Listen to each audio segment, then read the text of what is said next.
નમસ્કાર મિત્રો, આજે નવા એક વિષય સાથે એટલે કે ઘઉંની હવે આમ તો પાછલી અવસ્થા આવી ગઈ ને આ અવસ્થાએ આપણે શું કરી શકીએ તો એના વિષય સાથે હું આપની સાથે મનીષ બલદાણીયા કૃષિ વિજ્ઞાન કેન્દ્ર કોડીનાર ખાતે ફરજ બજાવું છું અને આજે ચર્ચા કરવી છે કે પોંક અવસ્થાએ ઘઉંમાં શું કાળજી રાખવી જોઈએ અથવા તો ઘઉંની કેવી માવજત કરી શકાય જાણવું ખૂબ જરૂરી છે એટલા માટે કે હવે ઘઉંનો પાક છે એ પૂરો થઈ જવાનો છે, આવતા વર્ષ સિવાય ઘઉંનો પાક મળવાનો નથી એટલે હવે પાછું ફરીથી આપણે 8 મહિનાની રાહ જોવી પડશે જ્યારે આપણે ઘઉંનું નવું વાવેતર કરી શકશું। એટલે અત્યારની જે તૈયાર ઘઉં જે છે તો એ ઘઉંની અંદર કઈ માવજત કરી શકાય તો મિત્રો, જે ખેડૂત મિત્રોના ઘઉં 75 થી 80 દિવસના થયા છે એને 0-0 પછાનો છંટકાવ કરી શકાય। ઘણા બધાને સમસ્યા થાય કે ઘઉંની અંદર દવાઓનો છંટકાવ કઈ રીતના કરવો તો મિત્રો, અત્યારે ઘણી બધી આધુનિક ટેકનોલોજી આવી ગઈ છે જેમાં આપણે ઘઉંમાં દવાનો ઉપયોગ ખૂબ સારો કરી શકીએ, જેમ કે ડ્રોન દ્વારા દવાનો છંટકાવ કરી શકાય અને ડ્રોનથી ખૂબ સારું પરિણામ પણ મળી રહ્યું છે। તો 0-0 50 કેટલું પંપે નાખવું તો મિત્રો, 0-0 50 તમે 100 ગ્રામ 0-0 50 આપણે એક પંપની અંદર નાખી અને છંટકાવ કરી શકીએ। ઘણા મિત્રોને ક્વેરી થશે કે 0-0 50ની જગ્યાએ અમે 13-0-45નો ઉપયોગ કરી શકીએ। હા મિત્રો, 13-0-45નો પણ ઉપયોગ કરી શકાય, પરંતુ મારો એવો આગ્રહ છે કે પાછલી અવસ્થાએ હવે નાઇટ્રોજનની કોઈ જરૂરિયાત ન હોય એટલે ઘઉંના દાણાને છે પોટાશની જરૂરિયાત વધારે હોય એટલે 50% પોટાશ મળશે અને આની અંદર સાયલેન્ટ સલ્ફર છે એ સલ્ફર પણ આપણને ખૂબ સારું પરિણામ આપશે એટલે 0-0 50નો ઉપયોગ 13-0-45 કરતાં ખૂબ સારું રિઝલ્ટ આપે એવો રહેશે। તો ખાસ ભલામણ છે જે ખેડૂતના ઘઉં 75 થી 80 દિવસના સમયગાળાની આજુબાજુ છે તો એમણે આપણે છે 0-0 50નો ઉપયોગ કરવાનો છે। ઘણા ખેડૂત મિત્રો અત્યારે મને ફોન કરીને પૂછી રહ્યા છે કે હવે અમારે સહેલું પિયત ક્યારે આપવું। મિત્રો, પોક અવસ્થા આવી ગઈ હોય, પોક અવસ્થા એટલે દાણાનો જો પોક બની શકે એવી સ્થિતિ હોય તો આ પોક અવસ્થા પછી આપણે પાણી આપવાનું નથી, કારણ કે પછી પાણી આપશું તો આપણા ઘઉંમાં છે કાળી ટપકીનો રોગ આવી શકે, ઘઉંમાં છે ઘઉંનો દાણો પોટિયો દાણો થઈ શકે। હવે કાળી ટપકી અને પોટિયો રોગ કઈ રીતે ઓળખવો તો એની આપણે થોડીક વિશેષ માહિતી મેળવીએ। હવે કાળી ટપકીનો રોગ મિત્રો, જો વધારે જેટલું પોક અવસ્થા પછી જેટલું વધારે પાણી પાશું એટલે સપોઝ સમજી લો કે આપણો ઘઉંનો દાણો છે, આ છે આપણા ઘઉંનો દાણો, અહીં એનું ભ્રૂણ હોય તો ટપકી ક્યાં પડશે? અહીંયા પડશે, કાળી ટપકી અહીંયા પડે એટલે છે આપણા ઘઉંની માર્કેટ વેલ્યુ મળતી નથી।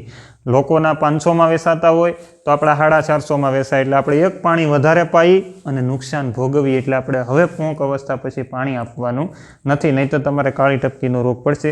ઉપરાંત આ ઘણી વખત ઝાકળનું પ્રમાણ પણ ખૂબ વધારે હોય તો પણ આ કાળી ટપકીનો રોગ પડી શકે, તો કાળી ટપકીનો રોગ આવી શકે।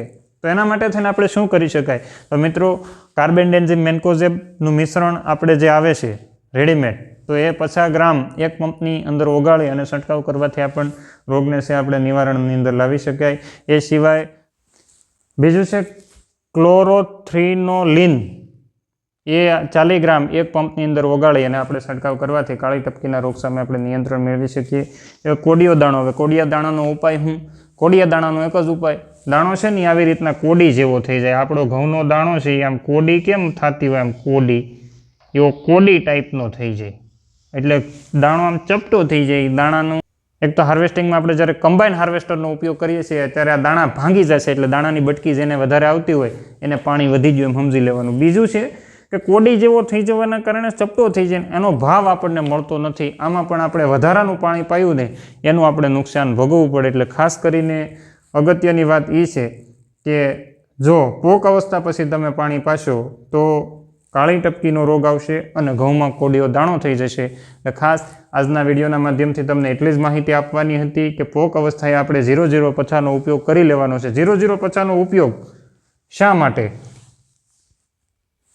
તમે જોઈ શકો કે આપણા ઘઉંનો છોડ છે, ખોરાક એનો છે એ પાંદડામાં બન્યો છે, નહીંતર ઘણા કહેશે કે 0-0 50નો આપણે ઉપયોગ નથી કરવો, પણ પાંદડાની અંદર ખોરાક બની ગયો છે એટલે આપણા ઘરે રસોડું છે, રસોડાની અંદર રસોઈ બની ગઈ છે પણ રસોઈ બહાર લાવવા વાળું કોઈ નથી અને આપણે બહાર બેઠા હોઈએ તો આપણને જમવા કઈ રીતના મળશે?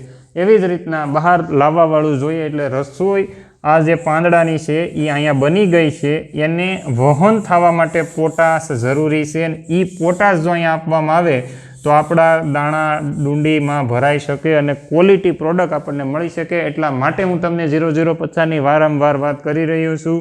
પોક અવસ્થા પછી પાણી નહીં આપતા, નહીંતર તમારે નુકસાન ભોગવવાની તૈયારી રાખવી પડશે. ખાસ પોક ઉપરથી એક વસ્તુ યાદ આવે કે પોક ઠરી ગયા પછી, તાજા પોક કરતાં ઠરી ગયા પછી પોક ખૂબ સારો મજા આવે એવો હોય છે. તો દરેક ખેડૂત મિત્ર આપણે પોતાની ખેતી કરી અને આપણું ગુજરાન ચલાવતા હોય, પણ આપણે પોંક ખાતા નથી. મિત્રો, પોંક ખાજો. ગયા વર્ષે મેં પણ ખૂબ સારો એવો પોંક બનાવી અને ખાધો હતો. તો તમે પણ આ પોંક બનાવી અને ખાજો, તમને ખૂબ સારું મીઠાશ લાગશે. પોંકને તમારે તડકાની અંદર સૂકવવાનો છે અને સુકાઈ ગયા પછી 7-8 દિવસ સુધી ઠરવા દેવાનું છે. ઠરી ગયેલો પોંક ખાશો તો તમને એની કંઈક મજા અલગ. મારા વિસ્તારના ઘણા બધા ખેડૂત મિત્રો અત્યારે 200 રૂપિયાનું કિલો પોંક વેચી રહ્યા છે. તો મિત્રો, જો એ 200 રૂપિયામાં કિલો ઘઉં વેચતા હોય તો આપણે તો ખાલી ખાવા પૂરતી પોંક બનાવવાનો છે અને વેચો તો તમારા માટે ખૂબ સારું. એટલે પોંક બનાવવાનું ચૂકતા નહીં, અને વિડીયો લાઈક કરવાનું, શેર કરવાનું અને સબસ્ક્રાઈબ કરવાનું પણ ચૂકતા નહીં. ત્યાં સુધી હવે આપણે ઘઉંના વિડીયો માટે થઈ અને રજા આપો. આપણે આવતા સિઝનની અંદર ફરીથી મળીશું અને ઘઉંની નવી ખેતીને ઉજાગર કરશું. જય હિન્દ.